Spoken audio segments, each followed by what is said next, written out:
Good morning, everybody. Welcome to the Senate Budget Committee hearing of May 3rd, 2022. This morning, we're going to be hearing from a very important part of the government in New Jersey, and that's our higher educational services. Truly a pleasure to be with this committee. A lot of the discussion here resonates with the things which I was prepared to talk about. I want to shift the conversation a little bit and suggest maybe a different vocabulary. You're being asked to appropriate here, appropriate there, to split up the budget. Mr. Chair, as you pointed out, this has been going on for some time. I don't view this purely as an appropriations process. I view this as an investment committee. You're the People's Investment Committee, deciding how the taxpayers of New Jersey's dollars should be best allocated. It seems appropriate to me that your investment in the human capital of our state is, in many ways, the most important investment that is made on behalf of the people of New Jersey, and you rightly should be looking at the ROI. I say that as the president of an institution that's incredibly proud of the things that I think you should be looking at. The efficiency of the institution, and this came up in some of the questions. How much are you doing to squeeze as much out of every dollar as you can? And I'm proud that Montclair State University has 20% fewer employees per student than the average, right? That it costs $73,000 per undergraduate degree as opposed to the average of $105,000. Those are important metrics. What are we doing? How carefully are we being stewards of the people's dollar? It's appropriate to look at the outcomes in terms of quality. And I appreciate what my colleagues have talked about, like Rowan, Montclair has emerged as an R2 from nowhere.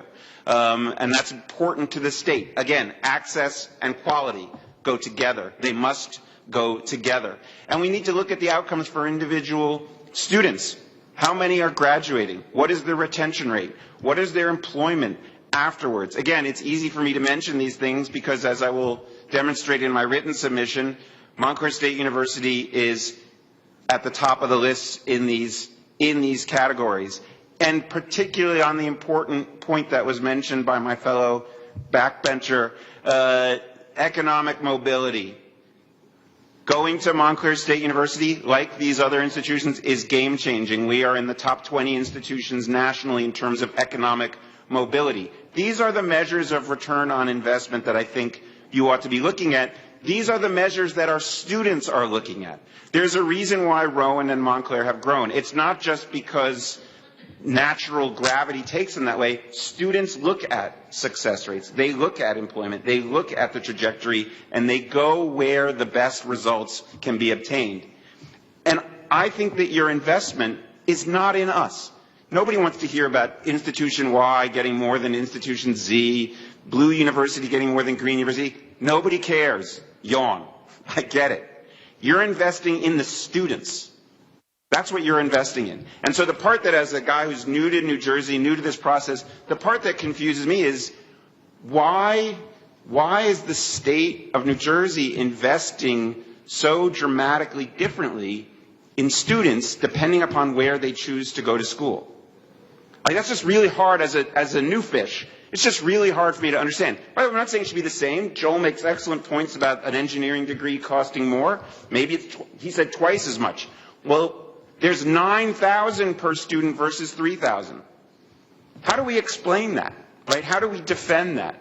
And the fringe benefits thing, again, it gets abstracted. This university has X thousand. This university has half as many. What does that mean? It means that for some universities, it takes about 8 students, in some sense, to earn one state employee. So think of it, right? Does that make sense? For Montclair, it takes 15 students to earn one employee. So just riddle me this. Are the Montclair students half as valuable to the state of New Jersey as the students who go to the university where 8 students pay per employee? And I'm choosing my university because it's mine. I know the numbers. But each of us would give a different number. I don't understand that. And so you, as the investment committee, I think have an opportunity to look at the rationale by which we are making the investments in our students, not in the institutions. Nobody cares about the institutions. Now let's put a fine point on it because we have to deal with the reality. And I'm glad that my colleague brought up the critical question of what are we doing to advance our underserved populations. Because the reality is that the investment per student at institutions which enroll the highest percentages of minority students are the lowest. Right? You following me there? Right? That means that we as a state are investing less in students of color than we're investing in the average student. I don't find that a defensible position. We should be doing the opposite, right? We should be innovating and figuring out how do we steer resources to the institutions that are being most successful, and how do we ensure that outcomes for students who have been traditionally poorly served by higher education are pushing ahead. That's why we're partnering with Bloomfield College, and we may have the opportunity to talk about that, to ensure that the state's only predominantly black institution has a future, and that its future is not only guaranteed but enhanced, and we serve the students that Bloomfield has done a good job serving in the future. It's a mission that aligns with Montclair. So I'm so excited by the depth of the engagement by the members of this committee that you've already demonstrated, and your eagerness to come up with a better investment model. I see that as the opportunity. This is a sort of pivotal moment in higher education, and New Jersey really does have the opportunity to be a leader innovating, but it's going to be awfully hard to do unless we come up with a rational investment logic, which right now it's hard to discover. It is, as you said, Mr. Chair, a legacy of a whole lot of other decisions that have filtered down over decades. Let's take a moment to sort of unravel that legacy and build something a little more rational. Thank you. Thank you, Mr. President. I really do appreciate the approach that you have taken here in the way you have couched the argument about the investment, and a student at Montclair is no different than a student at Rutgers or at a community college. We need to keep that in consideration. So I like that fresh approach you took to it.